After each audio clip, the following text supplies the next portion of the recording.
Hi, I'm Russ, an independent filmmaker and actor in New York, and in between the chances I get to do my creative projects, I love to sit down and talk with other artists to see how it is they do what they do, how they take art and use their craft to reveal truth to an audience.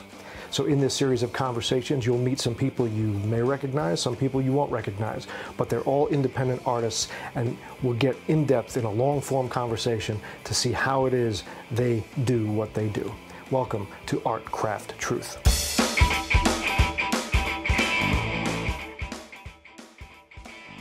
This time on the Art, Craft, Truth podcast, comedian, songwriter Henry Phillips, with an over 25-year career in stand-up, film, and television, 2 feature films under his belt, Henry is a multi-talented, hysterical performer, and I'm sure you're going to enjoy this great conversation. Henry Phillips.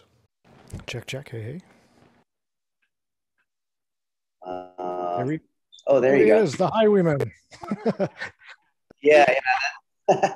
It's funny that you bring that up, because we did, not to start off dark, but my very elderly father passed recently, and it wasn't unexpected, but we did a little Zoom celebration of his life. But I didn't realize every time I put the camera off, and I was the one hosting it, they saw the highwayman picture. It's like, oh man, I should have put something a little more solemn there, you know. That's but awesome. What are you going to do? As it came on, I'm like, wait a minute, I was just watching that just 2 seconds ago. So yeah, I'm sorry I had to postpone that 1 week. Somebody wiped out half the side of my car, so it was like a Henry Phillips song. It was really bad. Well, I've been those for sure, yeah. Yep. I want to get into like how you do your craft, which is, I don't even know if we can even understand how you guys do what you do. You're the most fascinating artists of all are comedians and musicians. So.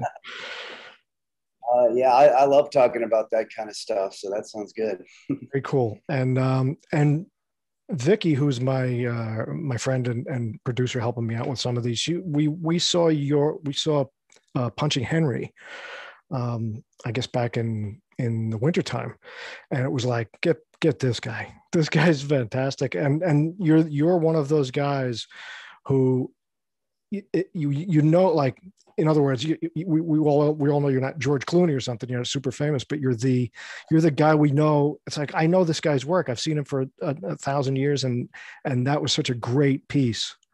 That I hadn't seen the first one, so I went back and watched that one. Just great stuff. So I was really, really excited to get you on.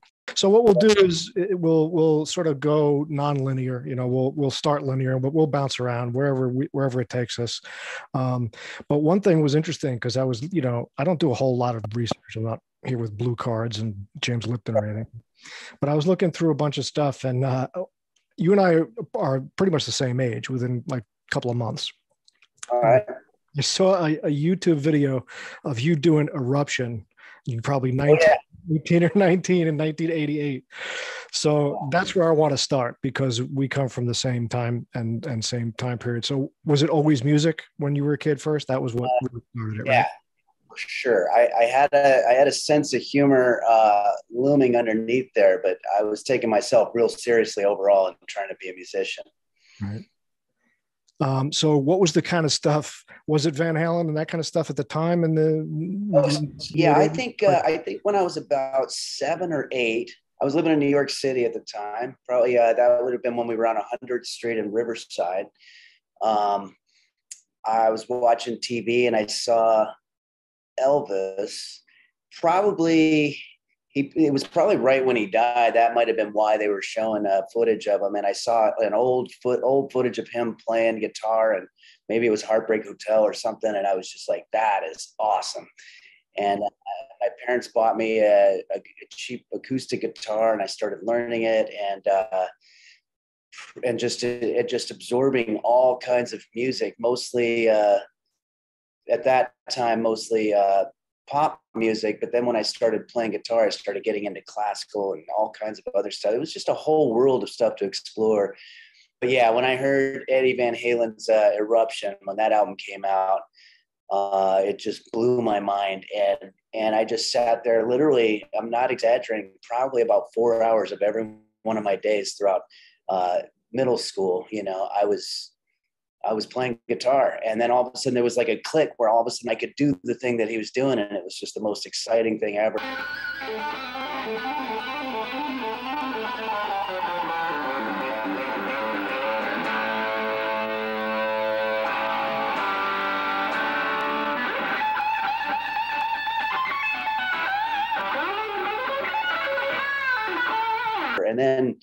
And then I really just, up until about the late 80s, I was just all in on it. I wanted to be a studio musician. I kind of thought the rock star thing was going to be like winning the lottery. So I think I even knew that much at that time. But I was like, maybe I could be one of these session guys, you know, who just gets hired to show up and do that, and make a living doing music. That would be great. And that, as it turned out, is like winning the lottery too. You know, all these circles are really small. There's like 5 guys that do it.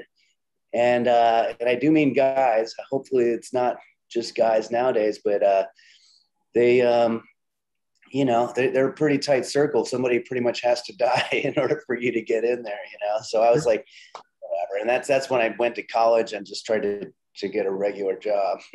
You said this was New York City when you were a kid, but you're from Southern California, right? Originally, or? It's a tough one because I was born in New York City, and we lived there until I was about 10, and then moved to Englewood, New Jersey for a couple of years, and then we're out in Southern California by the time I was 12. Right. And your dad was an actor, so was that was his gig, or? Yeah, my dad did a lot of theater in New York, and my mom did commercials. They were both actors, and they're trying to raise kids, and so it was a natural move. New York was great for my dad because he did all the theater. His biggest accomplishment there, I guess, was Buried Child by Sam Shepard.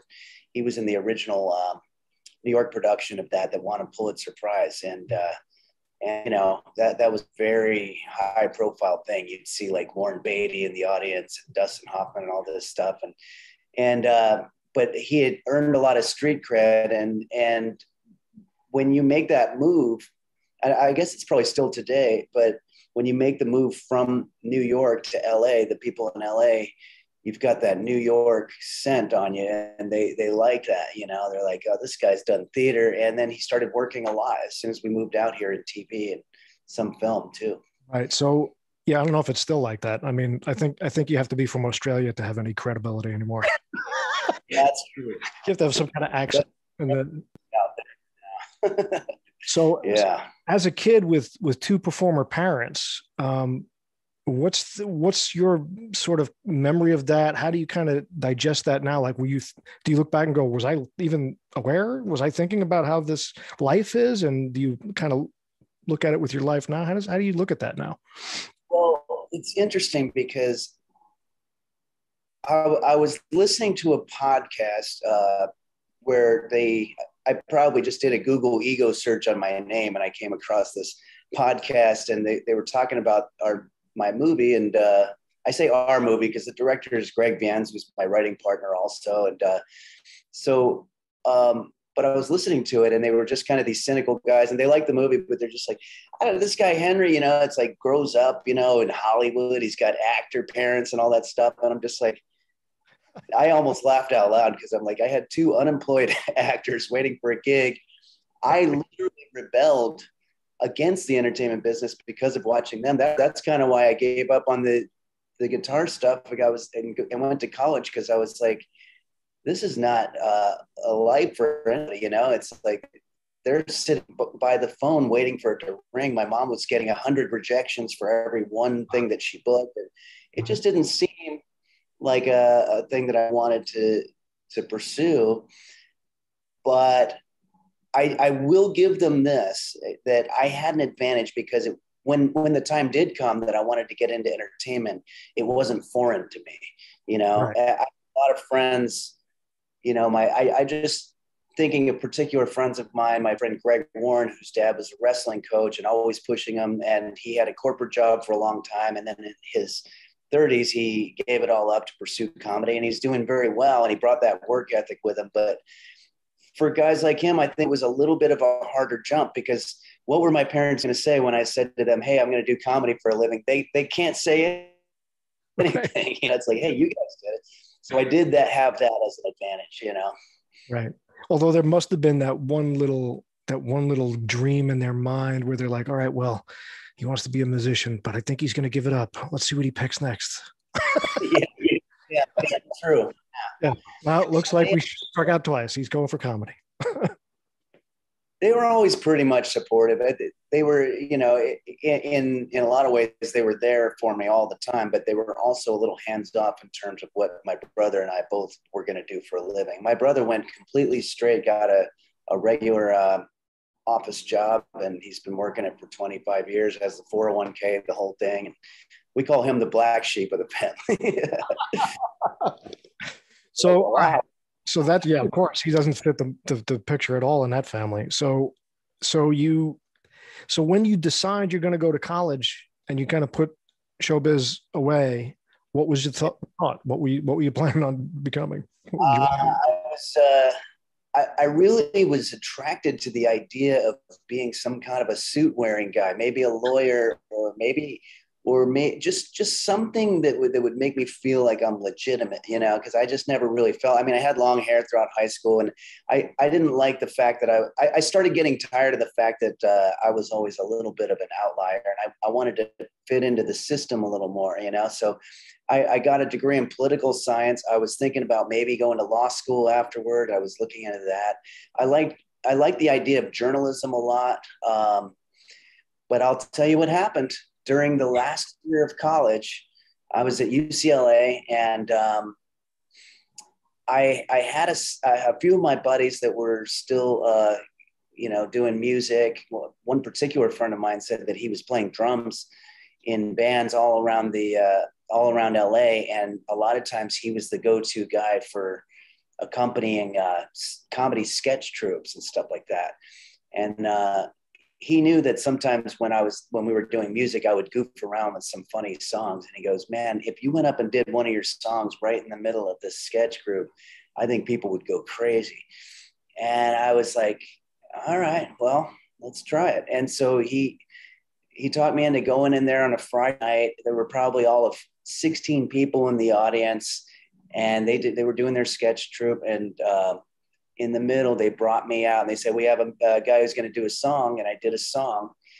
And even though there were only 16 people, they were laughing really hard. And I was addicted. I was like, I want more of that. And I just slid by my last year of college and got all the prerequisites done and got that out of the way. And then went full bore into hanging out at coffee houses and comedy clubs. And for about 5 years, I was doing guitar lessons, and I was also I had a job tutoring for the English part of the SAT because I was pretty good at that. And so I worked for a company doing that. And yeah, I was just scraping enough together to pay the rent. But after about 5 years of building up an act, comics started bringing me out as their opening act to the comedy. And I started getting paychecks, and then that was my career from that point on. What fascinated me so much was, you know, how multifaceted, multi-talented you were. And so music itself, that whole world is so completely different, discipline wise, you know, because I've interviewed a lot of musicians, and it's a totally different head. I mean, there's a lot of similar things to performers and certainly comedians, a whole other arm, completely different disciplines. So to back up for music, you're a songwriter. Were you writing before the comedy stuff, when you were taking yourself seriously? When you're writing a song, where does that stuff come from for you? Is it melodically first? Is it lyrically first? Do words come into your head? Like, I've found it interesting. Different musicians come at it different places. I'm curious as to how it happens for you. For me, it was always a melody. And then the pain in the ass part was, how do I get some words to go in here that make enough sense that I don't sound like an idiot? But no, it was always the melody. I just always had those running in my head. And, you know, looking back, chances are they were little sort of variations of things that I heard when I was 8 years old, you know, like, because I was listening to so much music at that time. And, but yeah, sometimes I would write a melody that I don't think that belongs to anybody. I think that could be a hit song. And then I would just try to come up with a lyric afterward, you know? And so, yeah, for me, it was always that first. Now, then when I started doing this comedy thing, I came up with a hack, you know, like a little bit of a trick. I was like, okay, if I come up with a premise for a comedy song, like for example, you know, in college, I was learning about all these people that we study, like you know, Da Vinci and you know, Plato and Catherine the Great and all these other people, and then you always in college find out that they turned out to be child molesters or some kind of weird, they had some weird thing. And so I thought, wouldn't that be great? You know, a great premise for a bit would be like, you know, we're standing on the shoulders of freaks basically. And so I would sort through all my old melodies that I used to have as real songs. And I'd be like, can I cram that into this melody somehow? And I think that wound up a really good way to do it. That's how I wrote about 40 songs. They were pre-existing melodies that were meant to be serious, but new comedy ideas. And I just sort of banged them in there. And I think that's why some of the songs sound real serious. And I think that's where a lot of the humor comes from, because it sounds like a guy really trying, you know, like really trying to do the real thing. Was I forget whether it was Punching Henry or whether it was, I've heard the story several different times. It was probably in both pictures, but I can't remember exactly. Was the reading the headlines to the girlfriend kind of your intro into doing that? What do you want me to do about it? That's that original song that I was mentioning earlier, where I went up on stage the first time, and that song just slaughtered. And that was the one my buddy Eric, who was a drummer, told me specifically, you got to do this. We might have changed some of the names in the movie, but to make it match the plot line a little bit. But yeah, that was absolutely my friend Eric. I think he was going through a bummer time. I don't know if it was a breakup or whatever, but I had like there was a newspaper in front of me, like the Wall Street Journal or something, one of those really technical articles about something. And I'm like, you know, I know everything sucks for you, and I know you're going through a breakup, and I know that General Motors just shed 14% of its automotive components operations to accelerate the overhaul of unprofitable North American expenditures, resulting in a loss of nearly 14,000 American jobs. But what do you want me to do about it? And it was so silly. And then I wound up writing new verses every time. And I had a whole thing about mad cow disease. And then there was like, you know, it was just such an easy format to keep fresh. And so I would do that. It's hysterical, and I can imagine it killing that first time. Oh, sure, go ahead. What? I got a cat that I'm going to put in his room because he's trying to ruin this thing. So he can be, yeah. No, I'm determined to not have any more distractions from this point on. So anyway, sorry. You know he's going to start screaming from in there. So yeah, so that first one was the headline thing, and that killed. And you're like, all right, well, I can do this. This is something. Yeah. That was the first song. And then this all ties in because all of a sudden they played one of my songs on the radio, KLOS, for the 5 o'clock funnies. And actually before that, I can't remember if it was after that, but I got played on the Dr. Demento show, which was the novelty, you know, the holy grail of novelty music. And so I thought, well, how about that? Here I was trying to be a rock star throughout all my teens. I gave up, went to college, and now here I am thinking about making records and performing on stage in front of people. And I was kind of in a weird way getting the rock star dream that I wanted.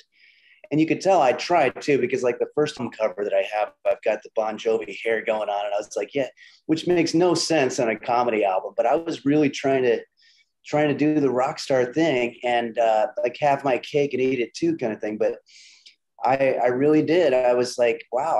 And then I had musician friends saying, how does it work when you show up to a comedy club? Are people already there? Because musicians are like, they have to work their asses off to get 10 people in the audience. And I've done a bunch of that too. But I was like, no, I show up at the comedy club. It's called Banana Farts or whatever. And they give you $1,000 or whatever for the week. And I don't have to do anything. They just have people there already. They don't know my name, but they just go in to see the comedian. And my friends were fascinated by that. And I didn't have to split the money with a bunch of band members or anything like that, you know? So it was a real, I really was happy when I suddenly started making a career out of it. And I got a little bit of a record deal with a small label called Olio Records, and did a lot of phone radio stuff. And yeah, that was. So this is what, like the mid to late 90s kind of thing? What's that? 98, Yeah. something like that. So yeah, I mean, just before you, there were guys who, like Kinnison was trying to be a rock star there for a while, and you know, I mean, all those guys, Dice, all those guys were doing the rock star album, the Eddie Murphy thing. Yeah, you could tell they really, really wanted to do that. Yeah, that was. They fell into comedy, as especially like Kinnison, because he had a whole rock star vibe about him, you know. And yeah, they were all really doing that. And there is a kind of a common expression that I've heard comics and musicians say, is that all comics want to be rock stars and all rock stars want to be comedians, you know?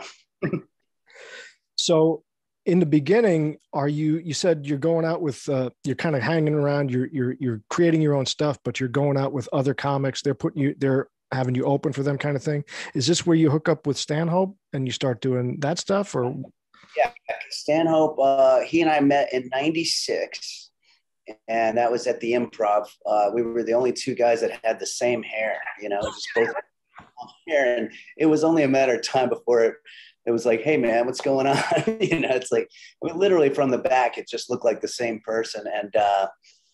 And it still cracks me up to this day that when I performed one night at the Improv, I think it was my first night ever playing at the Improv out in West Hollywood there. And it went really well, but it was a very soft kind of a all audiences friendly sort of a set. And afterward, I went to the bar and I was sitting there, and then I heard Doug say, who's the guitar guy? What's the guitar guy? And I go, yeah, that's me.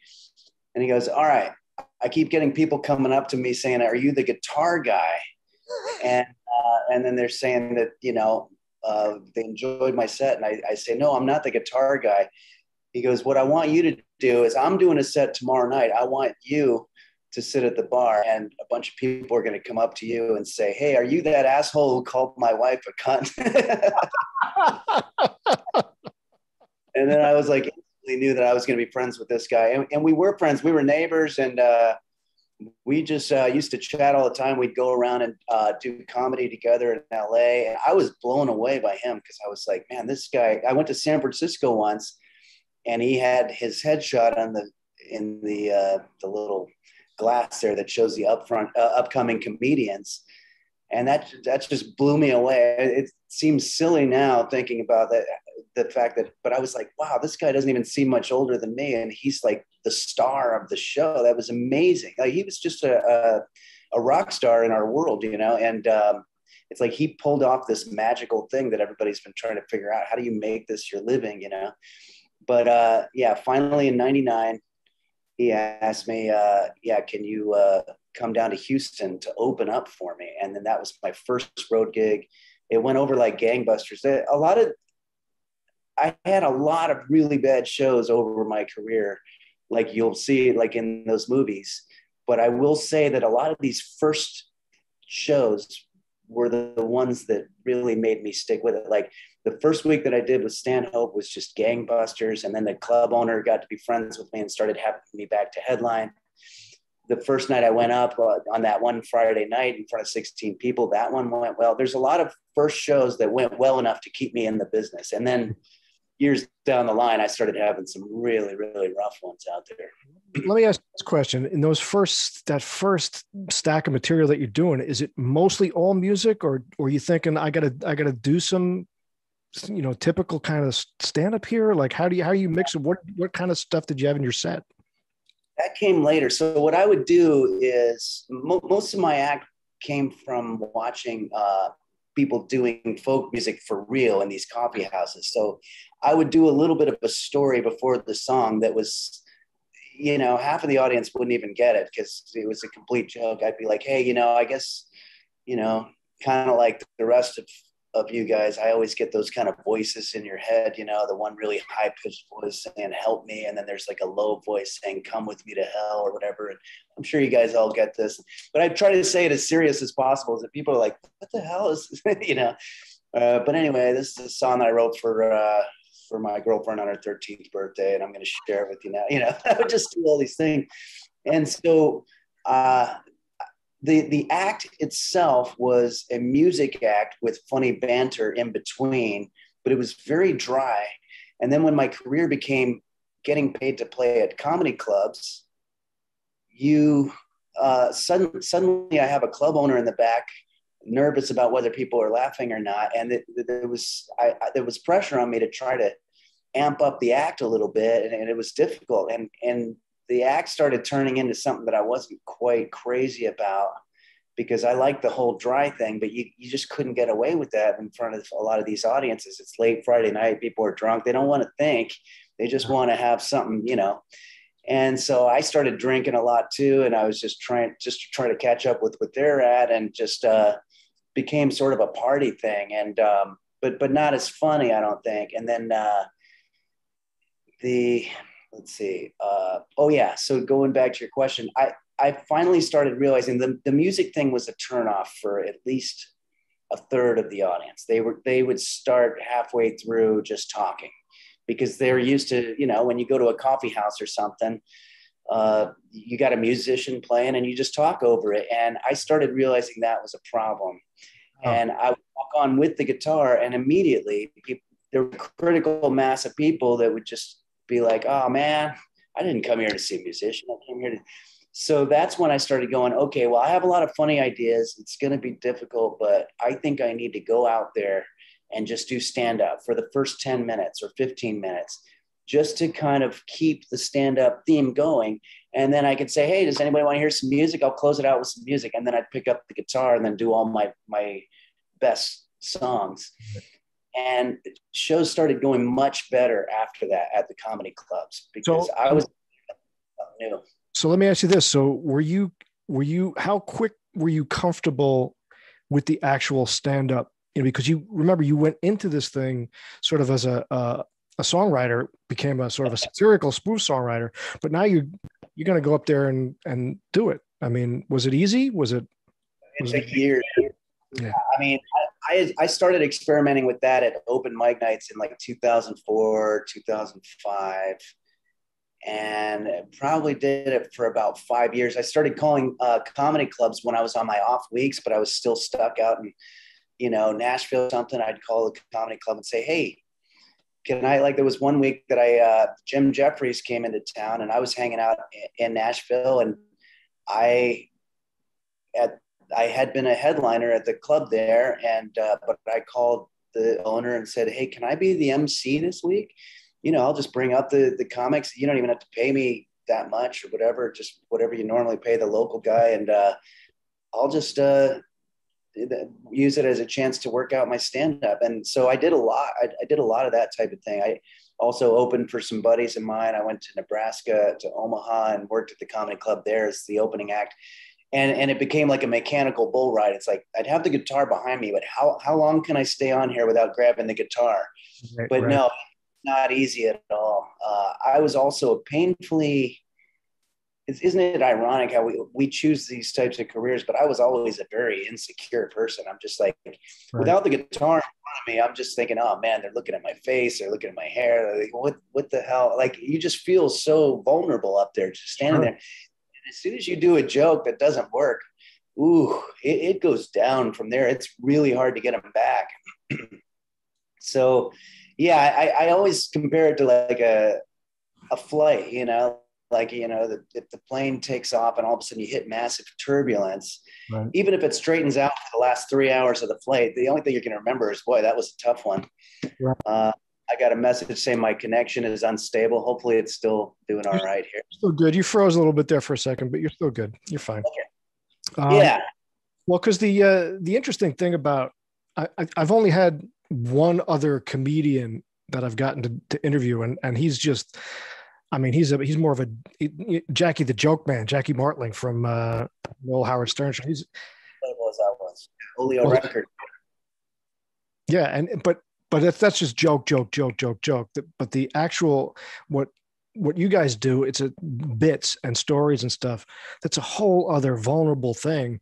And like you said, because you're coming at it with a sort of a basic insecurity, I think that's what fuels the truth of it, right? I mean, is you're bearing it out, you're laying it out there in that way, and they're receiving it, and they feel it in themselves, and that's the whole point, is that communication of that truth. There was a very, very specific moment. Well, and a lot of it goes back. I always joke that I can't do a podcast without talking about Stanhope the whole time, but it really is true. I mean, the guy is an amazing guy, but he had a big influence on me. But one of the biggest things was that he would always laugh at all these personal failure stories that I had. And I had so many, I mean, about the industry, about girlfriends or whatever. And it started becoming clear. It's like, that's what's funny about Henry. You know, it's not whatever this rock star Bon Jovi thing that he's trying to do was not funny at all, but this is funny. And so I started really embracing that. And that's about the time that the movies came out. Well, the first one, Punching the Clown, was 2008. And it was just doubling down on failure because, and then it occurred to me, it's like, well, of course. I mean, that's the stuff that I always laughed at, you know. I mean, I loved Albert Brooks and Bob Newhart, Gary Shandling, all these people that were just their entire act. There's a movie called Modern Romance with Albert Brooks, and it's just him slamming himself the entire time. And it's so funny to me. And Gary Shandling, he used to do his jokes. It was all about it was what I always pictured dating would be for me. I was like, that's exactly how it's going to go for me too. But anyway, yeah. No, that's the thing, that the beauty of the craft of what you do is the truth you're giving to that audience is the self-effacing vulnerability that nobody wants to kind of deal with, right? Yeah. So you give them this target, you know, that they can focus on and be like, that's me, but it's not really me. I can kind of laugh at it. And there's no greater thing in the world than that. I mean, that's the most awesome thing to do. I think it's a secret to laughter. Look at some of the people like Chris Farley, you know, that we laugh so hard at. You know, it's like, in my opinion, my favorite moments of his are when he's putting himself down, you know, and it's like, it makes us feel better about ourselves for whatever reason. It just makes us feel like, you know, I guess I'm not so bad, you know, and it makes you laugh. But yeah, I mean, there's so many examples of that. You know, you have to be willing to show the flawed side of yourself if you want people to start laughing. Right. And what you talked about before, which is interesting too, about comedy as opposed to some of these other performing arts that I deal with, is you have to rehearse with your audience. Like you can't do it in your room, right? Yeah. You have to work. Yeah. You know, and I'm borrowing words from other people that I've talked to over the years, but I think one person brought up the fact that, like, yeah, you're being asked the very first time that you perform. You don't get to go up and do a big George Carlin bit, you know. You're being asked to do 5 minutes of your own original thoughts in front of people that you've never done this before. At some point, it has to be your first time. It's terrifying. I will say, me backing into it with the music helped me a lot.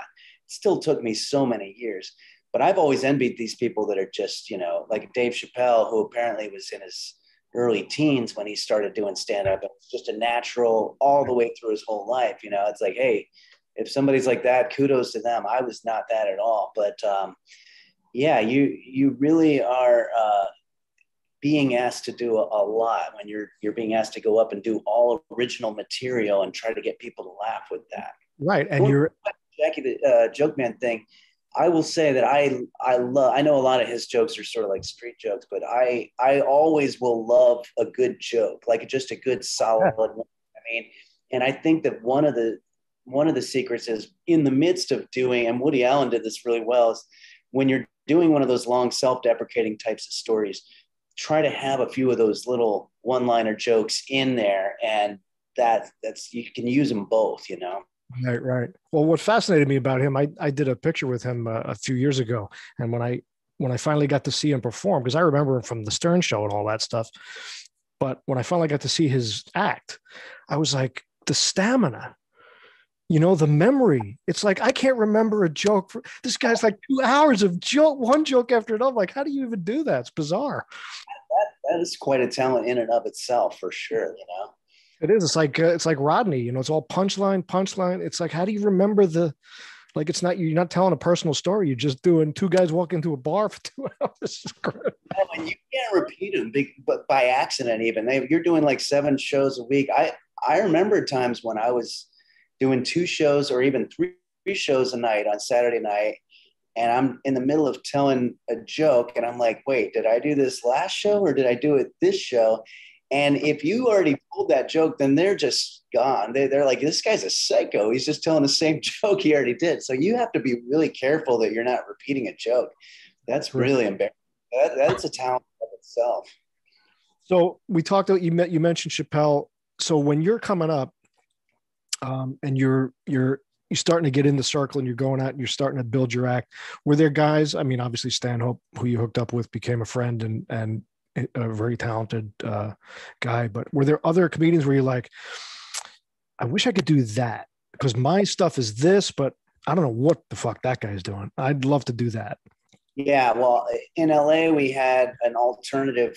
There was a lot of crossover going on at that time in the 90s from New York to LA.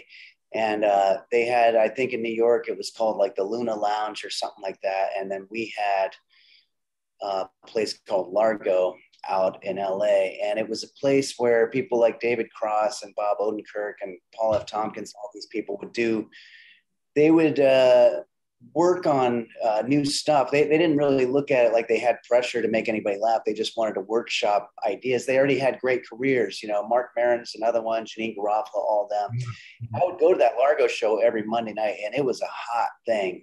The room was really good. There'd be a couple of celebrities in there. The energy was amazing. Mickey Dolenz would hang out there sometimes. It was like, this is a pretty cool time. And some comedians, I will say Paul F. Tompkins, used to just blow my mind because his story was always something happened that day. It'd be like, so I was, at the bus stop and I heard a guy and it just one random thing. And then he would expound on it for 5 minutes and it would just be the funniest thing. And I definitely had a lot of moments like, boy, that would be fun to be able to do that. And I have a little bit, I never really,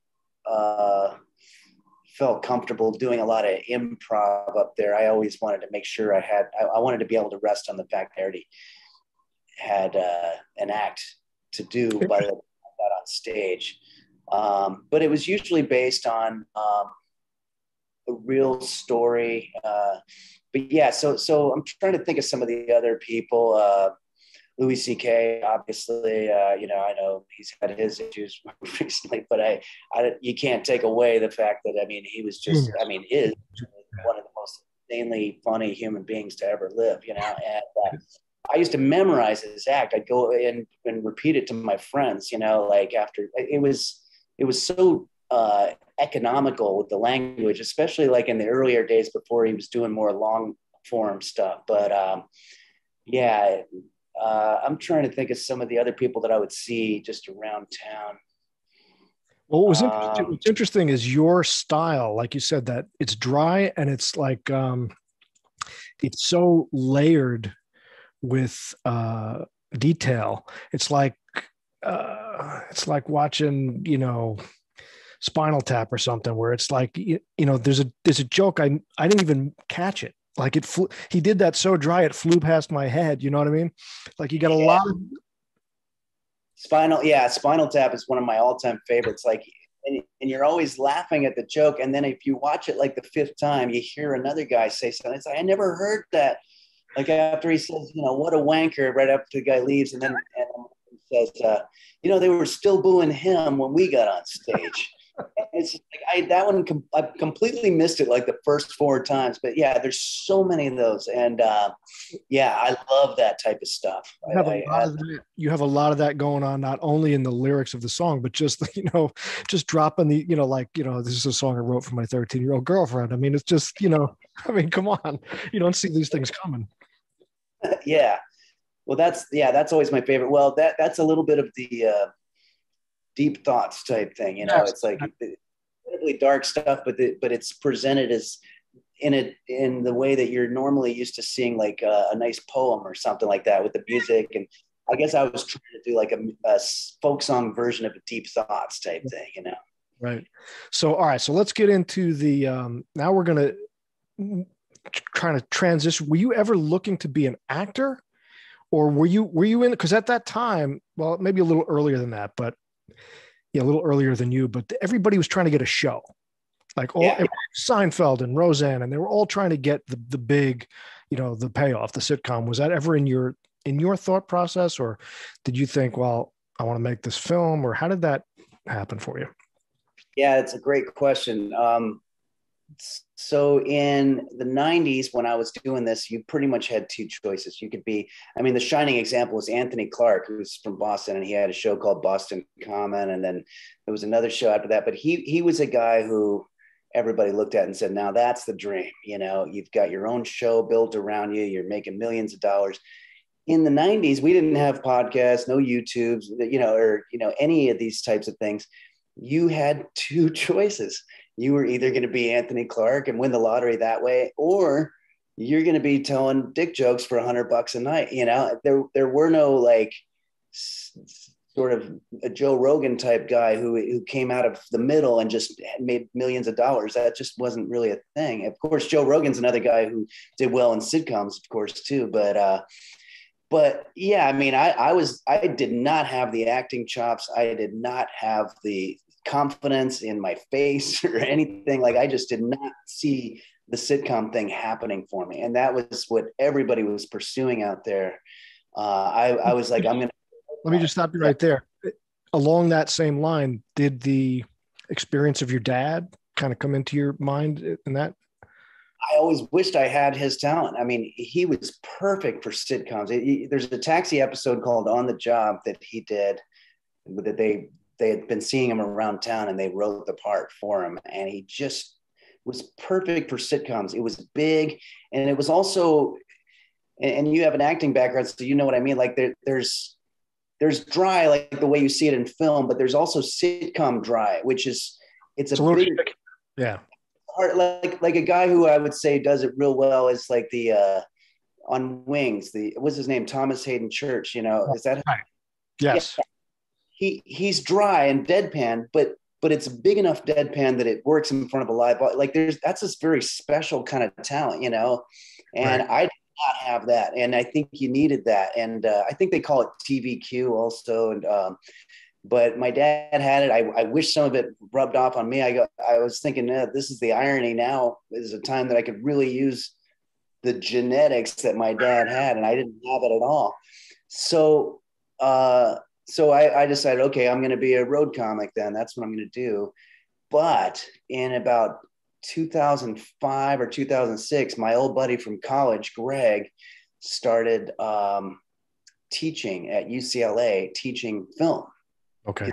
He'd gone to film school, and he and I always talked about these stories that would happen to me in Hollywood. I mean, there were just so many. I would tell him about the bar that I performed at, where the deal was that I was supposed to get,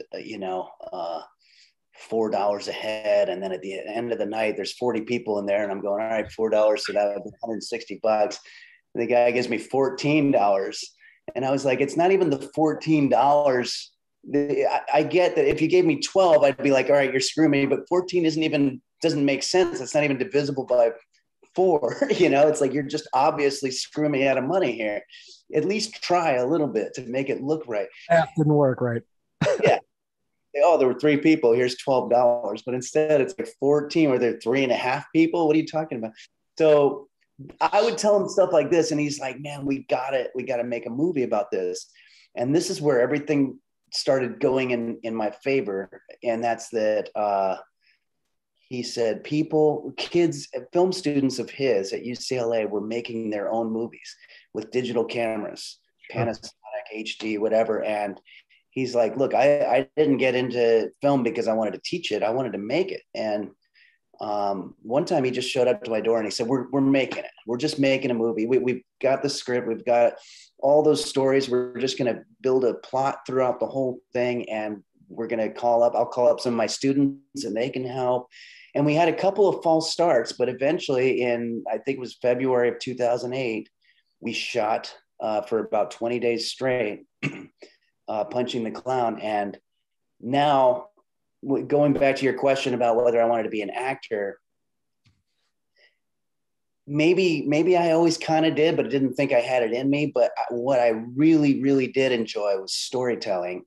And I loved telling people like Stanhope the story of, like the one I just told you, or I had, a manager who was trying to come up with some kind of a label for me. And she's like, how about James Taylor on Smack? And I was like, I think James Taylor actually was on Smack. That doesn't make sense at all, So I had all these things.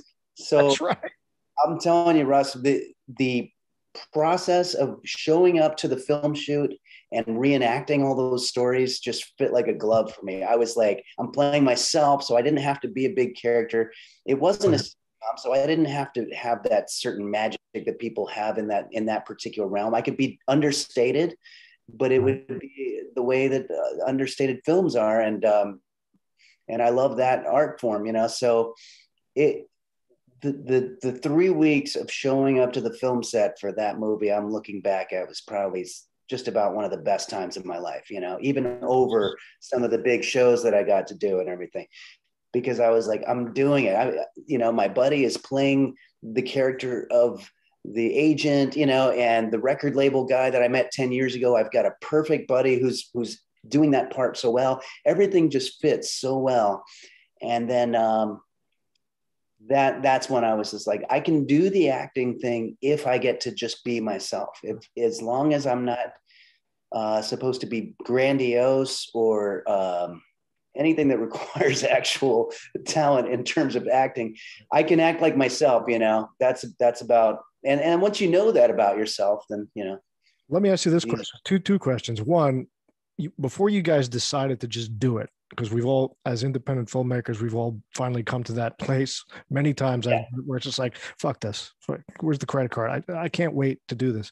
But before you did that, you said you had a script. So had you written a script and were trying to shop it and get it done, kind of a thing?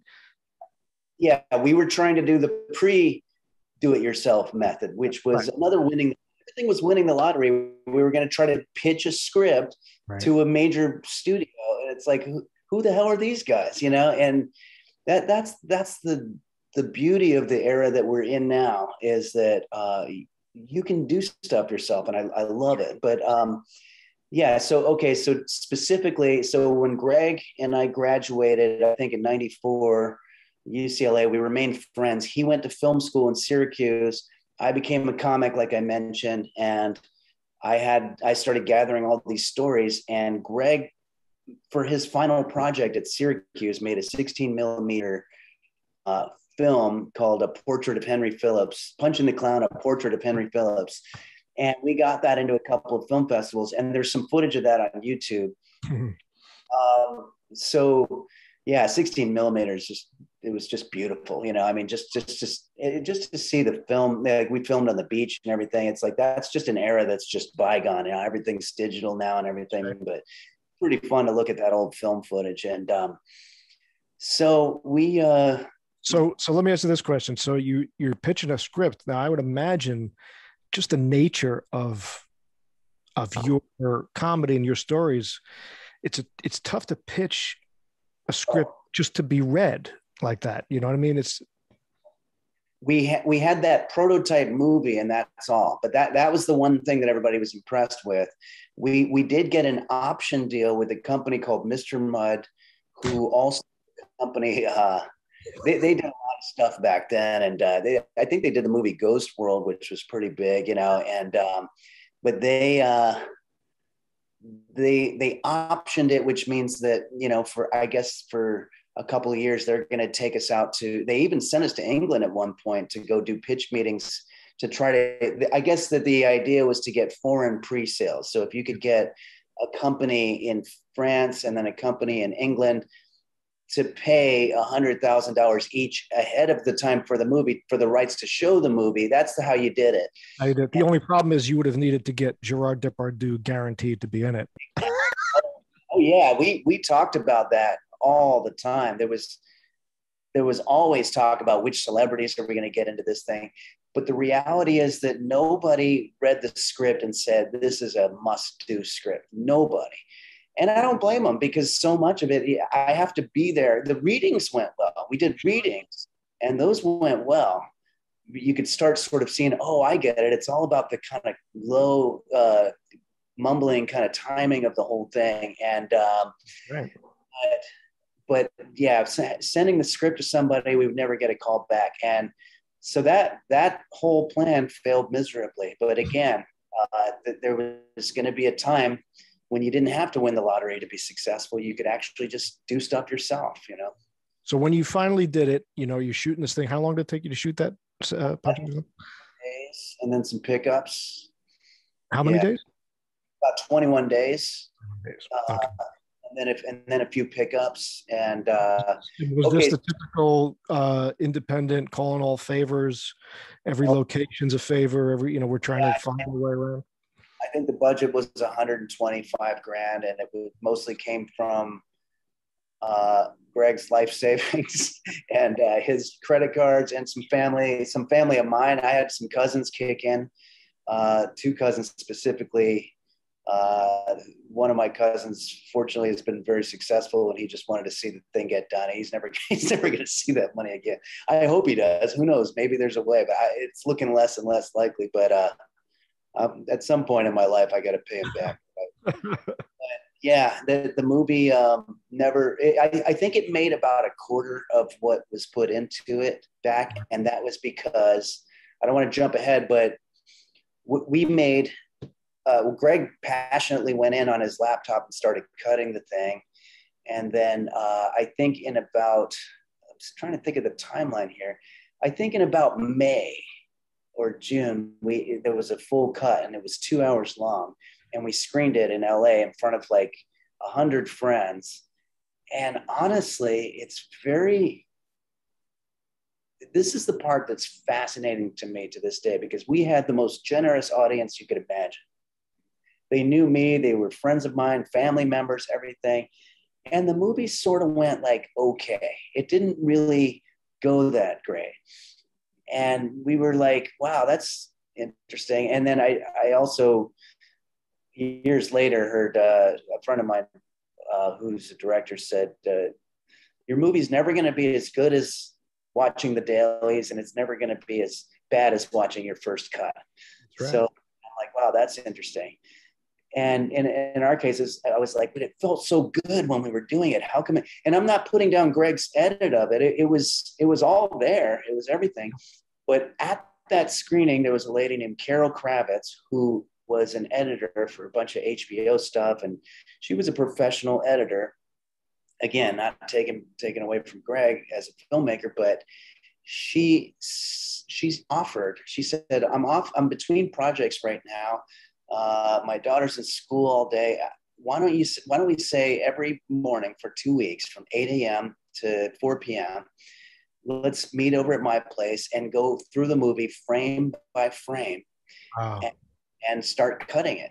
And so I learned more in that 2 weeks than I've ever learned. And it was like, there'd be a bus, or we had a van scene, where the guy's going through Laurel Canyon, and he pulls up to a payphone, and it was probably about 6 seconds of the van showing up to the payphone.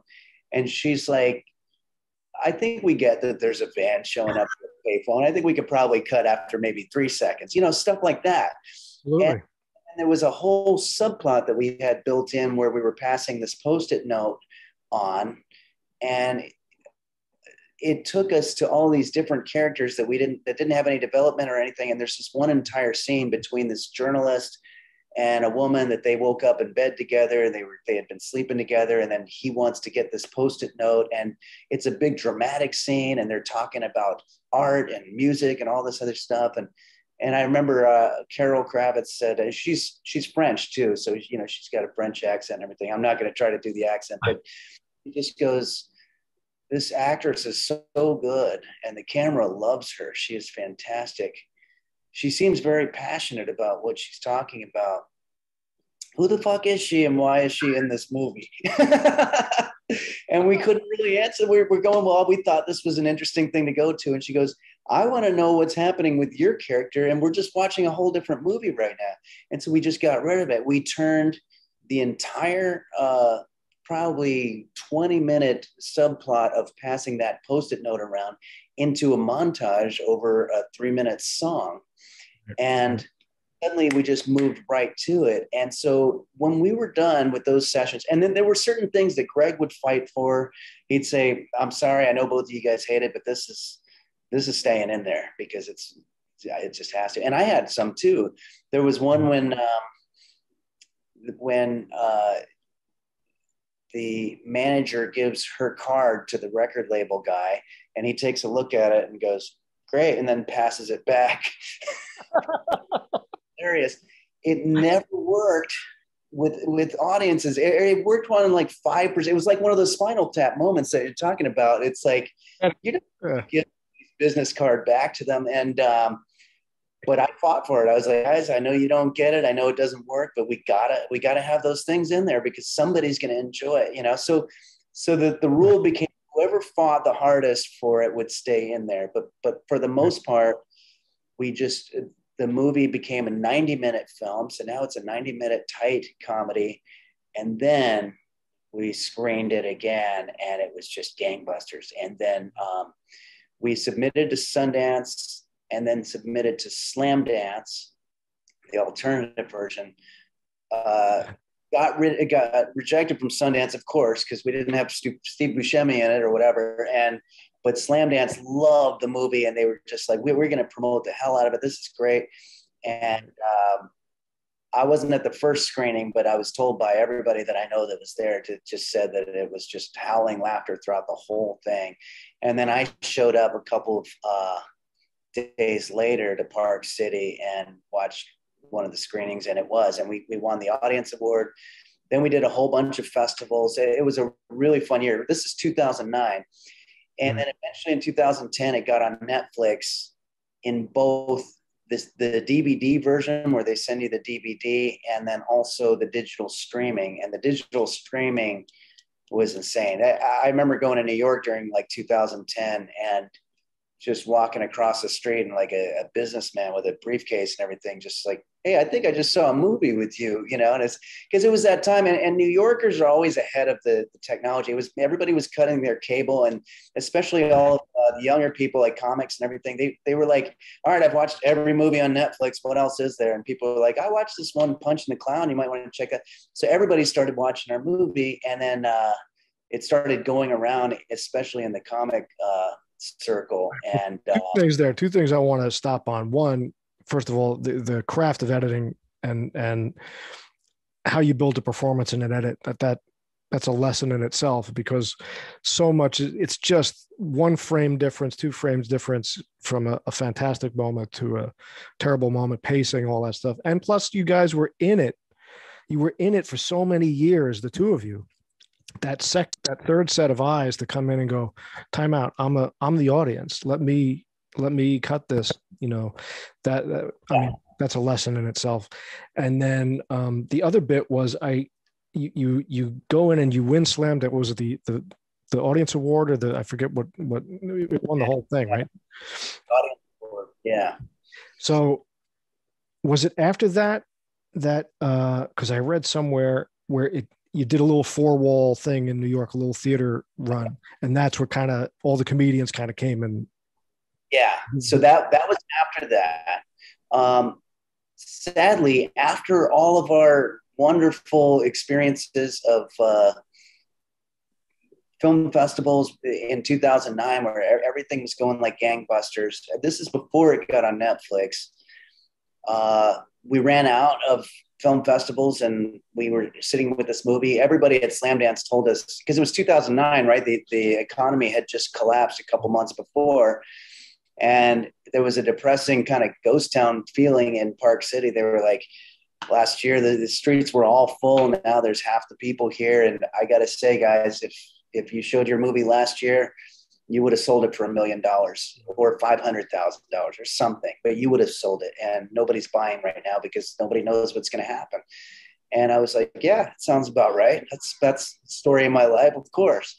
So, it's just like your friend saying, oh man, the one party you didn't go to, we had all these naked girls. And it's like, we're all listening to Weird Al and drinking cheap beer.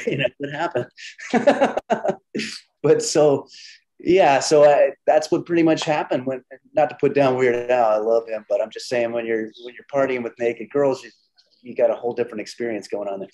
I don't know why I went into all, but okay. So getting back on track. So Greg got a spam email, or I would have called it spam. Like literally, if I got the email, I would have dumped it right in the spam folder and said, how did that get here?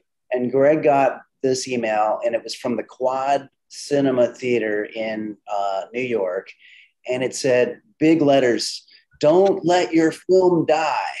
And it was like, basically they were saying, pay us 10 grand and we'll show it for a week or 2 weeks. And we will promise you that we'll call all the local press and we will show your movie. And it was basically pay to play. Sure. And I would have been like, screw that, man. If they want to watch the movie, then they have to pay for it or whatever. But Greg, who has a much more positive attitude about everything than I do, which is amazing, because I don't think that the movies ever would have gotten made if it were up to me. Like, he's the one who said, hey, we got to do this thing. And I'm thinking, who in the hell are we? We can't just make a movie. You got to be famous, something like that. But he's made it happen even since then, several times. So he took out one more credit card or whatever and borrowed one last bit of money, and he forked over. He figured it out, and he gave the Quad Cinemas that money. And that was it. It was fantastic. The Quad Cinema is a little art theater in kind of in the village there, and it showed at the movie theater, and they were right, and they came through with their word. We had the New York Times come out, and Time Out, and Village Voice, and all of the big ones came down. New Yorker, and those reviews are still out there. And Rotten Tomatoes started going way up, and then. The big thing was the comedy community, wasn't it? The comedians, because it was about your world, and they were like, you got to check this out. That's exactly right. So, I have to say, how did the comedy community find out about it? It was because of Sarah Silverman, who was a friend of mine at the time, and I had asked her to be in it, and she didn't want to, and I don't blame her. But I'm just some guy saying, hey, do you want to be in our film? She has no idea whether it's going to be good or not. But when it came out, she loved it. And then she tweeted, this is the best movie about comedy I've seen so far. And she had like 1 million followers or whatever. And before you know it, everybody started showing up to this Quad Cinemas, everybody in comedy. And I was doing a lot of podcasts. My friend Dan Natterman, who's a incredible comic, and Danny LaBelle, they had a podcast, and they put me on there, and we sat and talked about it for an hour and a half. I went and did all the podcasts, and it was great. And they did have a publicist, so there was like listings in the paper and everything. And who knew? I thought it was spam, but it turned out that that's the thing. And then it was only a matter of time from that point that we got on Netflix through a distributor. Let me ask you this question. When all this is now blowing up and it looks like it's really doing well and all this stuff, what are you hearing from the comics around you? And like, are people sending, hey, dude, I saw the movie, man. Like, is Sarah Silverman contact? I mean, are these people contacting you saying you nailed it? That's it. Yeah, no, there's a comedian friend of mine, Joe List, who's out there in New York. And I think he's one of the funniest stand-ups out there right now. I love him. He's probably seen that movie about 30 times, and he says it to me a lot, and he shows it to his friends.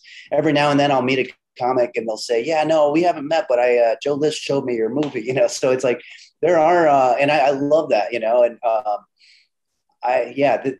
the comics, especially the ones in New York, seem to really, really embrace it. And it was also a time when comics were becoming a little bit more cohesive in terms of what, like, everybody was listening to the Mark Maron podcast. Everybody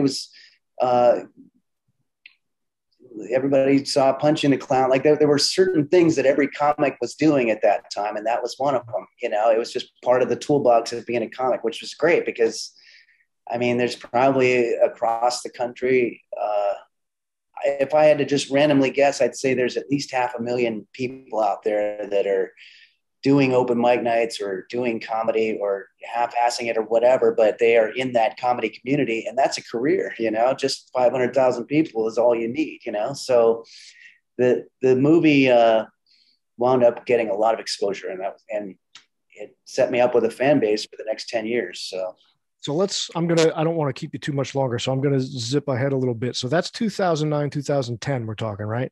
Around that time period? Yeah, and then it got on Netflix. Right. So between that and its sequel, which is the one that I saw that it really introduced me to go back and look at all your stuff, that's like 2016, 17, isn't it? Something like that? Yeah, 2014. All right. So in that intervening time, are you back out on the road? Are you back working out new material? Are you back doing your gigs? Or what are you doing between those two pieces? I was full on road comic, and that's what I did from 99 all the way to like 2019, basically 20 years. And so that never stopped for me. Never really got any other stuff going on. But I noticed at the comedy shows, there'd be the usual audiences that just came out to the comedy club for the night, but then there'd be about 15 people at every show that were just fans of the movie, and they were just kind of awesome. Like, oh yeah, so that was pretty cool. So Greg and I went, yeah. In between those two pictures, let's talk about some of the road stuff.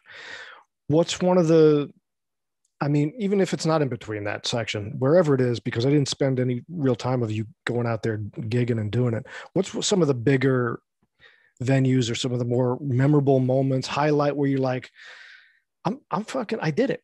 Look at this place. This place is filled, or whatever, or whoever you're with, or what's the moment?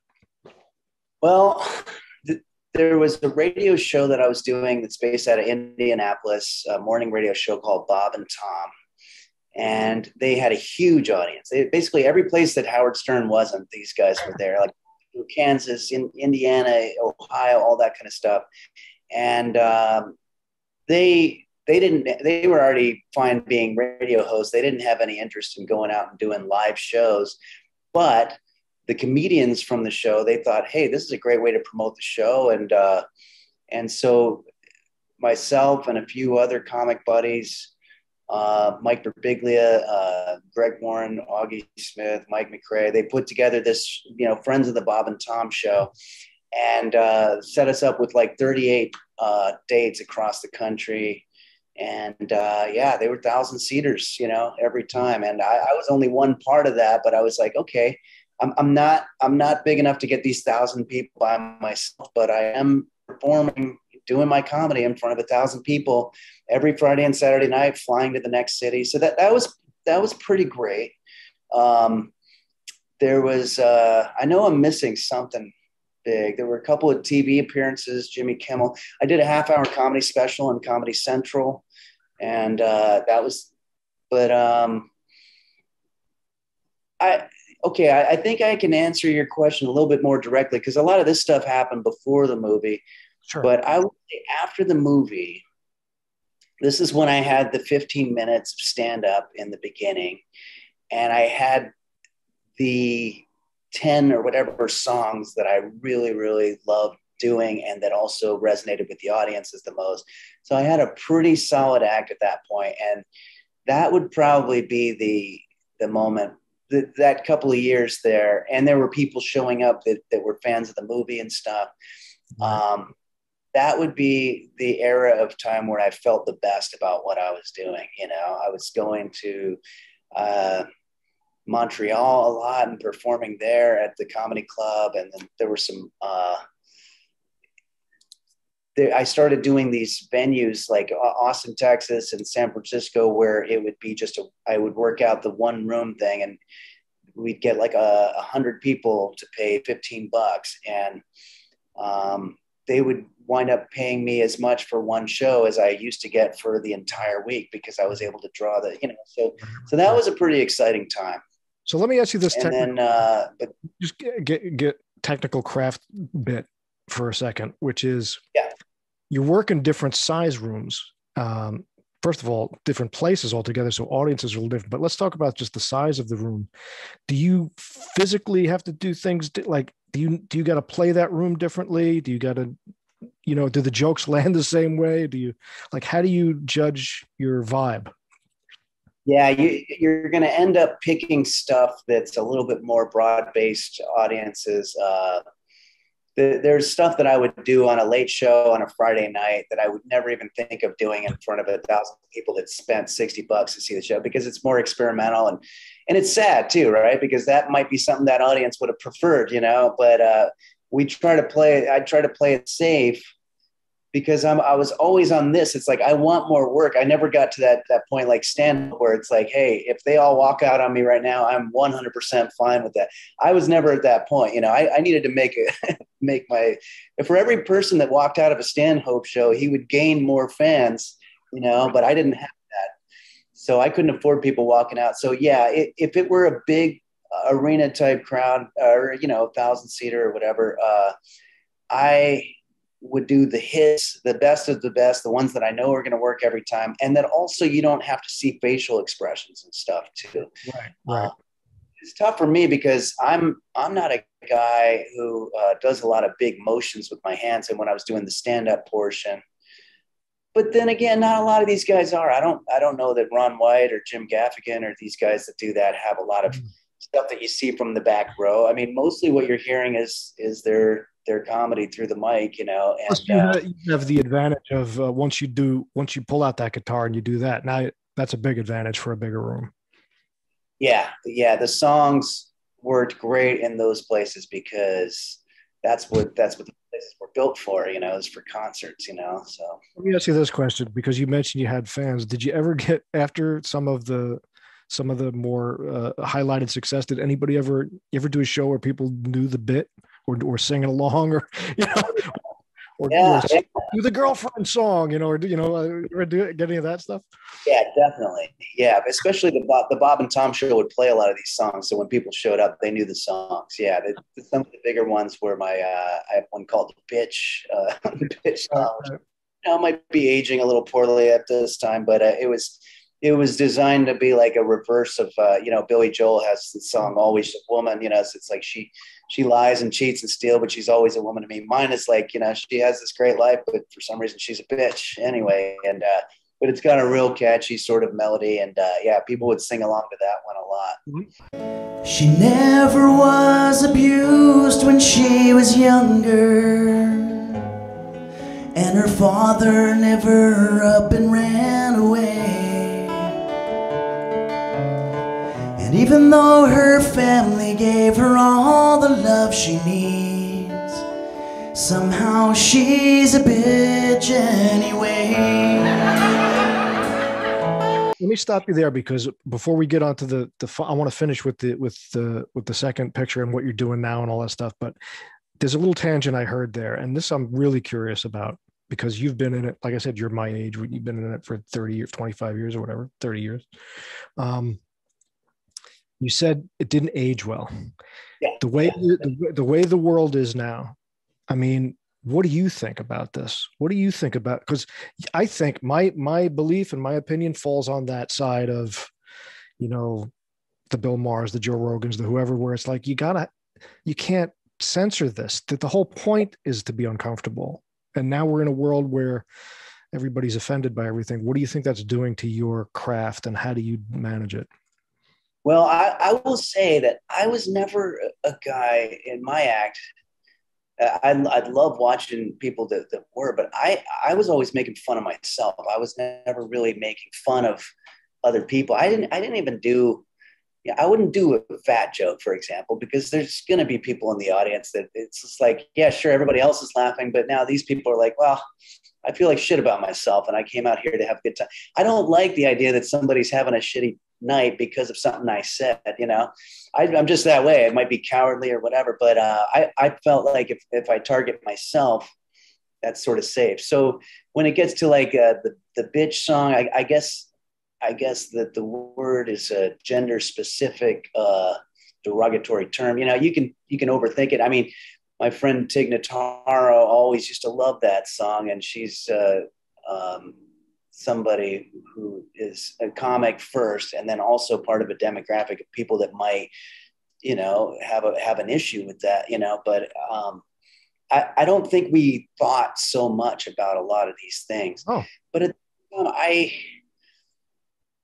do you think now? Do you think about if you're, you know, a certain race, like an Asian guy who's at a comedy show, and you've just heard every time you go, it's always, oh yeah, we don't know how to drive, and we have poor reproductive abilities or whatever, you know, or you know, we have small penises, whatever.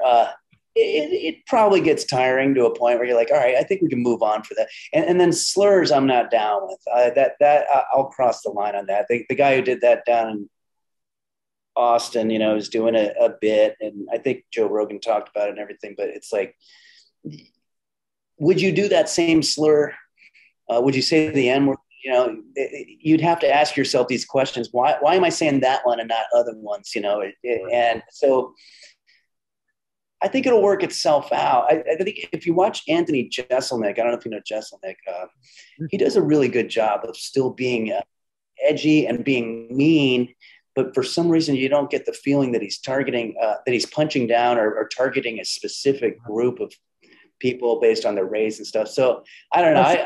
I think you know, if you go old school, even like a Rickles, I mean, he just hit every. He just it was like he strafed the, you know, whoever was there. You know, so you might have felt bad for half a second, but the guy next to you is going to feel bad. Like he hit every race, everybody. So I think that might be the other way to go. Just hit everybody as hard as you possibly can. That's true. And also, but there's that thing of punching down. And if you look at Rickles or if you look at Stanhope, like back in the day, and he would say everything about everybody. But there was also a sense, whether it was true in real life or not, but you didn't feel like Rickles didn't exactly look like George Clooney up there. So it wasn't, you didn't get the feeling he was punching down. Exactly. You just felt like, this guy's a low life, and they're all low lives. You know, that's the way he does it. And that's okay. You know, it's like if it were Chevy Chase doing it, it'd be a whole different situation, you know? And Stanhope would talk, if 50% of what he was talking about terrible things about himself, you know? And so that made it sort of like, okay, so he's putting himself down in there, and then you can punch upward, you know. But yeah, I think it's the punching down thing, and sometimes it gets hard to see who's punching up and who's punching down. But just think, I like tranny. Like I used to say tranny all the time. It's in my songs. It was a funny word to me, and then, you know, at some point, which never even dawned on me, it's somebody's like, well, it's a slur, you know, and I guess it is, you know, and so I don't want to be a guy who uses slurs, so I'm not going to say that. I'll try to figure out some other way around it. You know, I'm not in favor of us all censoring ourselves, but at the same time, I think people have a right to get pissed off if they keep hearing jokes about themselves. They can go on Twitter and say, hey, fuck this guy, you know. So right. I think as long as it's the one art form, I mean, it's not the one art form, but it's the most obvious art form of all of our art forms that should remain somewhat out there on that edge, and can't lose it.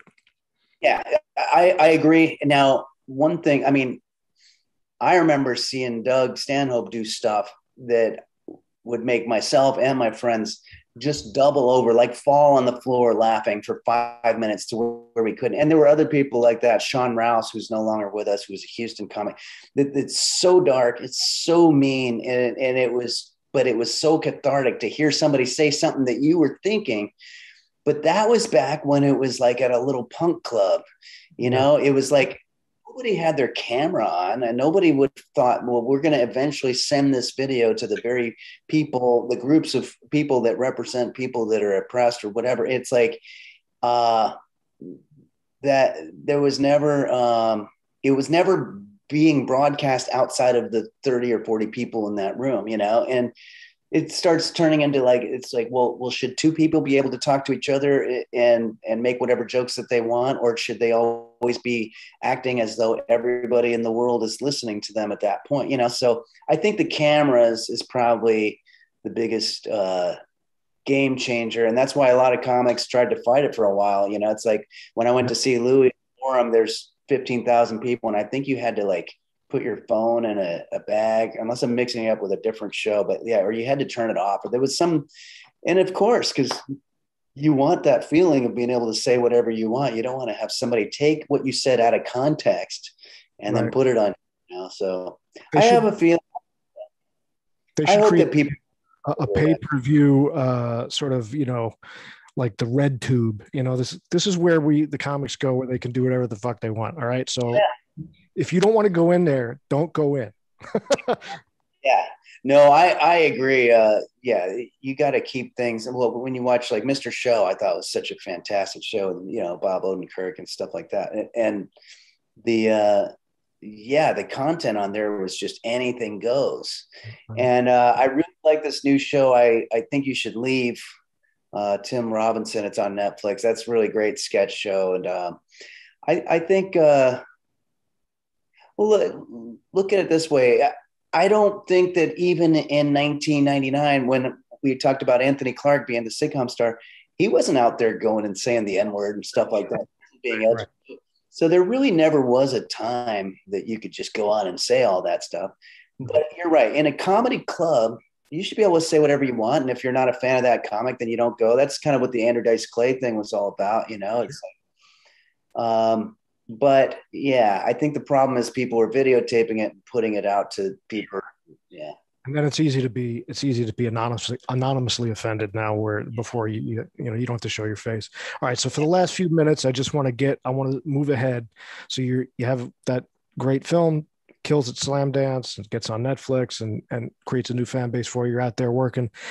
At what point did the idea to do another one come? And then that second one, now there's some money behind that, and you got an Oscar winner and J.K. Simmons coming in, and now Sarah Silverman is going to do your movie. And, you know, how did that all start? And you know, it wasn't a credit card. I can't imagine that did it. No, it was I was going to say it's a calling card. Like the first movie was our rite of passage. And now if I went to Sarah, she already was a fan of the first movie. And it's like, hey, we've got something that you could do. You shoot it in one day. It'll be great. And then she's like, sure. There's no friends, no money, no love life, not even the respect of his peers. It's over, Fogelberg. It's like a loser's loser. Or a loser who could make a loser feel like a hero. Guys, I'm right here. Right? Guys, I'm right here. I think LA's this place where everybody feels like they're just like sleeping their way to the top. And I always felt like I'm just like masturbating my way to the bottom for whatever reason. And because she had seen the first movie. And then likewise, J.K. Simmons, he was sent the script and he was sort of half into it. And Mike Judge, who became a friend of mine because he liked the movie and we started hanging out, and he said, hey, if there's anything I can do to help you guys get a second movie going, that's all right. And I'm usually pretty bad about calling in favors like that. But since he offered, I was like, well, you did a movie with J.K. Simmons, and J.K. Simmons just needs that little extra push over the cliff. So Mike Judge sent him a really nice letter saying, hey, you got to watch the first movie. And I think this is going to be a good thing for you. You know, not a good thing for Simmons's career, but he also is a guy who likes to do independent films.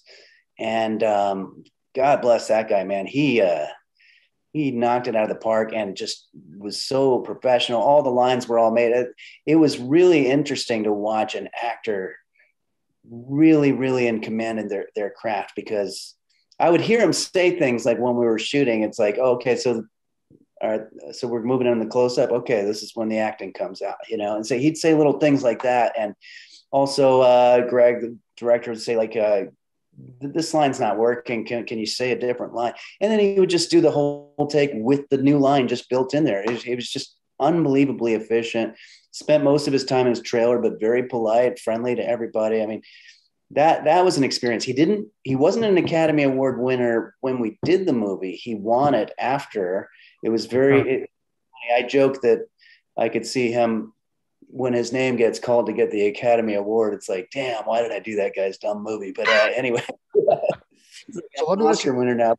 Let me ask you this question: when you're working with an actor of that caliber, or, you know, this is kind of a first, I would think, for you at this point, where it's like, all right, so are you intimidated in those scenes at all? Are you learning? Are you watching? Is it like playing hockey with Gretzky where you're just putting the puck on your stick? Like, it's just easier? How's it work? You know what? It'd be like playing hockey with Gretzky, but you're I'm trying to think of it. I'm going to give up on the analogy, but I'm going to say that I was in my comfort zone because I wrote it. I was recreating stories of myself, and I knew there was one thing that I can do acting wise, and that's be myself and retell these stories. I was in the elevator recently, and there were a couple of girls there and some other people, and when I got to my floor, I didn't know if I was supposed to go right or left, but I just wanted to get out of there, so I thought, well, I'm just going to go left and then deal with it later. So I get to my floor, and I was like, you guys have a good one, or whatever, and then I went out, and I went left, but there's just a wall right here, and I was like, gosh. But I didn't think they could see, so I thought, well, maybe what I'll do, I'm just going to kind of like stand here and hide up against the wall just for a second and wait for the doors to close so that way they don't know.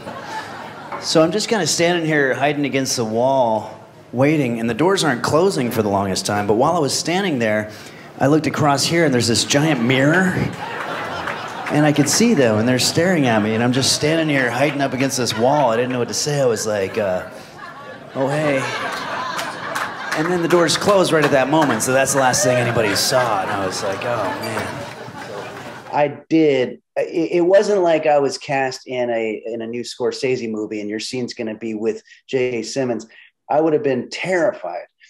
But this was sort of my turf, so I didn't feel uncomfortable about it. You know, I just was like, this is awesome that we have such a great actor here. And there's other great actors in there. Clifton Collins Jr. is in there, and then so many great comics. Doug Stanhope knocks it out of the park in that one. But yeah, and you know, Tig and Jim Jeffries, Nikki Glazer. There's so many. I once I start naming a couple, I want to make sure I'm naming all of them because then I feel like I'm leaving people out. But yeah, and Sarah. But yeah, the J.K. Simmons thing was, I wasn't intimidated, and it's, I'm still trying to think of the analogy. It'd be like playing with Gretzky if you're at your own house and he just know your food or something like that. You know, I don't know. But, but no, yeah, J.K. Simmons was just, it was generous for him to do it, and he was professional. I mean, I have friends, I'm not going to mention any names, but I have friends that were in both of the movies that literally complained about, you know, how early we had to start and all this stuff. Oscar winner who's not making any more money than the rest of you, and he's fine with it. So I don't understand why you're, you know, but that's the way things are, right? So the first one is 150 grand, whatever, 21 days. What is this one? This is like studio stuff now, right? Okay, so the process was we had the script. We used a lot of the jokes that we didn't use for the first one because they didn't fit for whatever reason. But by early 2014, we were doing readings. We called up some producers that we had met along the way, and a studio called Whitewater Films liked the first movie a lot and agreed to do it. So it's a studio movie, and budget, I think, was somewhere around $675 grand, because that was some kind of a sweet spot where if you go over there, then you have to pay more for all the union people or whatever it is. But that's sort of a magic number in the business, apparently. And so there we were. So it was exciting again, but there was a lot of pressure this time around because we were using other people's money. There were investors, foreign investors that wound up becoming good friends of mine, that I wouldn't have met otherwise, that were just people who were pretty wealthy, who didn't necessarily expect that they were going to make a lot of money off of this, but they like dabbling in the independent film scene because you never know when you're going to hit a Juno or something like that. But they like going to the screenings, and they like being a part of the film. Let me ask you this question. This is just because I'm a filmmaker trying to do the same things you've been doing, and I've been doing it forever, just out of my own pocket, grabbing this angel, that angel. You said you met them along the way. How do you make those connections to those kinds of angels that are out there? Sorry, I met them through Whitewater Film. Whitewater Films were the ones that did all the cold calling to people. Okay. I only met them because they were involved in the movie. Yeah, believe me, our paths would cross. Like, how do I find you? Yeah, I know. I think you'd have to go through a studio, an independent film studio, that their part of their job is raising money for this very thing, and that's not me. But there's some people that have dedicated their life to that. But I will say these people are out there. There's people in industries, like oil industries or whatever, where they're just making so much money that the idea of throwing $500,000 or whatever. In our case, I think we probably had about, and I might be talking too much about the numbers to make people feel comfortable, but I think there were probably about 5 investors that covered that 675,000. And how long was that shoot? How long did you shoot for that one? What's that? How long was that shoot? Oh, that was about the same, about 3 weeks, and pickups. The process was a lot different though, because when we wanted to make changes, for example, we couldn't just open Greg's laptop and say, okay, this part's not working. It literally, the studio would be like, all right, you can change that part. It's going to cost $1,000 just to open up the file, because you have an editor, an assistant editor, and there's all kinds of union regulations and all this. You have to have the studio time and everything. So it was a whole different animal. Whereas I was like, we just showed it to 30 people and this bit consistently does not work. We want to cut it out. And they're like, it's going to add to the budget, So there was a lot of fights that happened like with that, because Greg and I were used to doing things our way, and this was a whole different method. Did you use a different editor, or did you go back to? It's great.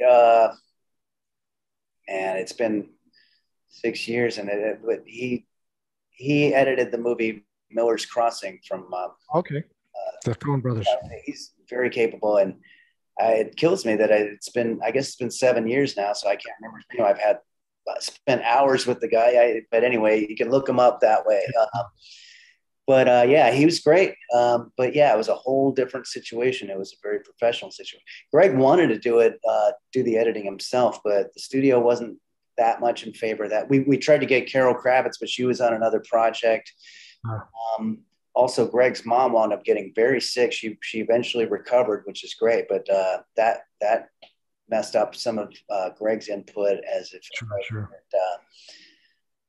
But I think what we ended up with was a movie that was a little darker, a little bit more desperate. Watching a 38-year-old guy going through hard times is a little easier than watching a 45-year-old guy, because then it starts getting to like, all right, this guy, there's not a lot of hope for this guy. There was no subplot with a girl that I wind up with or whatever. You just sort of get this feeling this is, hey, these are my stories, take them or leave them. And I don't think the movie is everybody's cup of tea for that very reason. Well, let me stop you right there, because that's exactly why I loved it. Because there's plenty of guys like me, like you, who are like, oh, okay, there you go. Thank you for that, because that's it. And Doug Stanhope said the exact same thing. He didn't like the first movie as much, but he loved the second movie, and not just because he was in it. As a matter of fact, I think he cut when he saw his bit, which I think is so funny. But to what you said, you know what? When Spinal Tap, because again, we're about the same age. When I saw Spinal Tap, I laughed my ass off.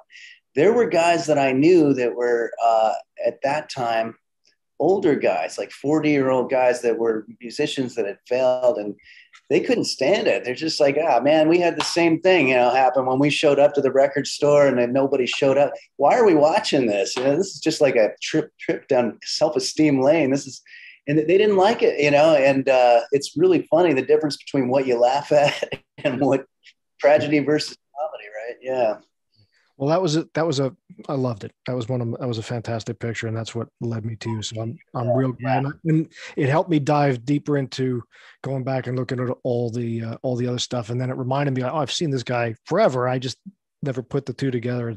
Your stuff is fantastic. So last little bit before I wrap up, the stuff you're doing now, some of the online stuff, the YouTube stuff, the Patreon stuff, like when you came on, you got the Highwayman. Yeah.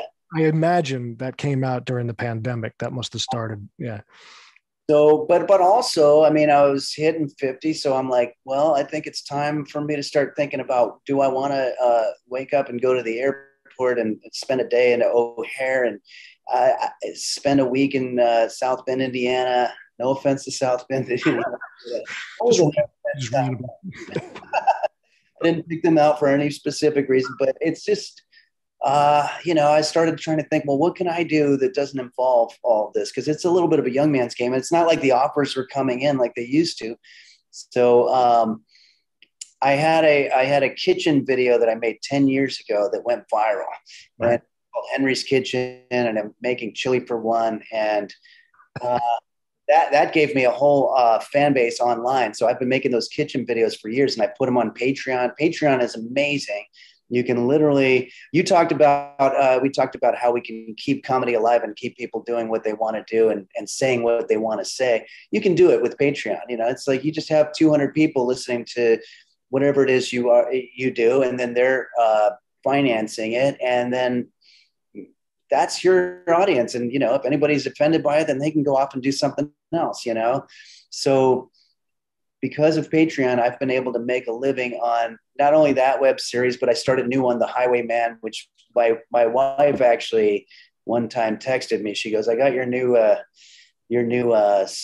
web series. It's called The Highwayman." And then I just all of a sudden thought about just how great it would be to have a show kind of like all those shows that we grew up with, The $6 Million Man and the Hulk and all that stuff. But with a guy like me, really not good at anything, and I see people with their cars broken down, and it's like, I don't really know how to deal with cars, and my cell phone doesn't really work, but I hope good luck with you, but he wants to be that kind of a loner hero who goes on to the next town. And so I've built that whole thing, and it's The Highwayman. Highwayman, keep on doing the best you can, helping people all across the land. I love you, Highwayman. It's been an extremely low scale. I think we, on Patreon, there's like 200 people, and they average about $5 for every video that we do. And we're trying to make content on a real shoestring there. I try to give all the actors $100, and so it's usually just me and one other actor because that's all we can afford. Well, what are you out there shooting on? What are you shooting? I used to hire a DP for $300, and then we would shoot 2 episodes in one day. And then he had a beautiful, I think he had a pocket, Black Magic Pocket 6 thing. Unbelievable. But I couldn't afford them anymore. And I finally was just like, you know what? I'm just going to use my camera. So I have a Canon 80D. Okay. It's not full. It's a crop sensor. And, but I have a cool film effect that I put over the whole thing, like a film look. I was looking at the, aside from when I was looking at the kitchen ones, are you doing that on like VHS or 8mm? I mean, some of that. The flip cam. Do you remember the flip cameras that came out in like 2008 or 9? And I still film on that because it's like there's a certain magic with that. I think it's 720. I think it's 720p or whatever. And I don't think you can do those types of videos in any other format. It's got to be that camera. It just looks so amateur. And so I do that very intentionally. I edit on iMovie because you're kind of limited in terms of the cutting, and it all comes out very, and I use all their built-in themes and stuff. And again, I want to point out for people who watch that one, the kitchen stuff, what's so brilliant about that one, you do it a little in the Highwayman too, but the edits, where again, it's these subtle layer things where you're cutting his line off before he finishes. Like the guy clearly doesn't know how to edit, so it's like these awful transitions. It's so funny, man. Some of that stuff is so. When you watch the real ones, I love the real ones because it's just like boom, you're looking at the guy and he's staring there, and it's like for about a minute, and then it's like, hi, welcome to Henry's Kitchen, you know, and then sometimes it'll cut off right in the middle of the thing, you know. And for people watching, it's all on YouTube. You know, there's like 50 episodes of this on YouTube. Just put in Henry's Kitchen. But I would say that I'm doing the same thing I was doing with my songs. I'm trying to be the bad songwriter guy. Now I'm just trying to be the bad, you know, amateur cook guy, you know, and that's the theme throughout all of it. I love being the guy who tries to do what everybody else is doing, but I just fail at it. And, well, it's brilliant stuff. I'm going to let you go here in a second, but the last thing is there, like, you've transitioned through so many different kinds of things, right? Through your career, you had one angle as a kid, you started going in one direction, it took you to another thing, and it all just sort of, it's interesting when we look back at our lives, it almost looks like, well, of course that's how it was going to go. Look at how, but at the time you don't see all those turns. So where you're at now, what are the things you want to do? Like what would be the cool thing to do? Man, you want to go back and do another film? Do you want to, I know you don't want to go hit the road anymore, but I mean, what kind of stuff do you want to do? That's a question that we all have to ask ourselves, like at our age, stuff like that too, because you start running out of stuff and you're like, I got to do something. I'm going to be around. So, Greg and I are working on another screenplay for a third film. Cool. So we're going to be, well, the first one lost our own money. The second one lost our investors' money. So do you want in? Yeah. But, so I don't know. I mean, but Greg has a way of making these things happen. So maybe we'll be able to get it on, you know, one of these platforms, or, you know, films are becoming easier to make technologically. I've got more experience with it. So I'd like to make another independent film. I'd like to run my own series. I'd love to do more acting work, but again, it's got to be that very specific type of thing, because it's something that I don't feel particularly competitive with, because the biggest gig that I've done was HBO's Silicon Valley, which was Mike Judge, who again was a fan of the movies and also the cooking video. But they gave me a ponytail and he basically just said, can you just do your kitchen guy? They basically do that. And I was like, yeah, that I can do. But I was terrified on there. You know, it's like there's 50 people with walkie-talkies and there's green screens and there's famous people. And it's like, I was terrified of screwing up. So I'd love to do more of that work, but it has to be a very specific type of thing. But I'll tell you, you are built for the Hulu, Amazon, Netflix series type thing. If you could get 13 episodes of a, 26-minute, thing, somebody's got to pick up that character, one of those characters, those sort of ne'er-do-well type characters that you do. Yeah. I mean, my challenge has always been in this business that I've had to do it myself, because I never really seem to get calls from the mainstream part of the business, but I'm in good company. I mean, Doug Stanhope had that too. I mean, he was never getting on Tonight Show and he was never going to be the Anthony Clark model or anything, but the internet came around and boy, he built up an entire thing. Right. And so I realized whatever I do, it's going to start as a DIY thing, but yeah, it would not be bad at some point to get picked up, the way Rogan got picked up by Spotify or whatever. Yeah, it wouldn't be bad if at one point one of the big boys could pick me up and help a lot. That guy should have you on, man. Rogan should be giving you a call. He's got so many comics on there. Your stuff is so different. There's a guy who should give you a call. We never really crossed paths much. He was in Houston a little bit, but I didn't really know him that well. But yeah, after a while, it's a little exhausting having to do everything yourself, and it would be a little help. Well, all the, my heart goes out to you. You're in the same, you're in a better position than me, but we're in a similar boat where it's, if you're going to do it, you're going to have to turn the camera on yourself and make it happen. But everything you've done so far, incredible stuff, super talented. I was watching more of it this morning, just laughing my ass off, just great stuff. And I super appreciate you. Bit of the age thing and also the back east thing, we share a lot of commonality there. I like what you do too. I was watching the podcast and I like the cool it looked like you had 2 camera angles in your last one that and you have great photography and like your intro video and stuff. That's good looking stuff. Good. Well, I appreciate it. And like I said, I'm fascinated. I'm always fascinated with, like, I loved watching all the Actors on Actors, Actor Studio.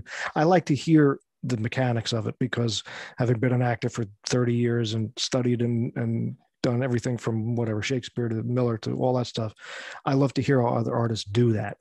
Musicians, people, and especially comedians and musicians who I don't get to talk to enough because it's so alien to me. It's completely different discipline. So it's fascinating to see the commonalities with the things that I do and things that they do. And it's like, all right, here's where it diverges. Here's where it goes together.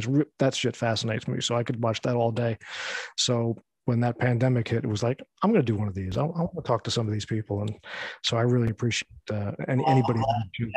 I'm glad you did. I mean, that's the challenge that was put in front of all of us, but it's also the tools were there, and that's the most exciting. You're absolutely right. And we can do it.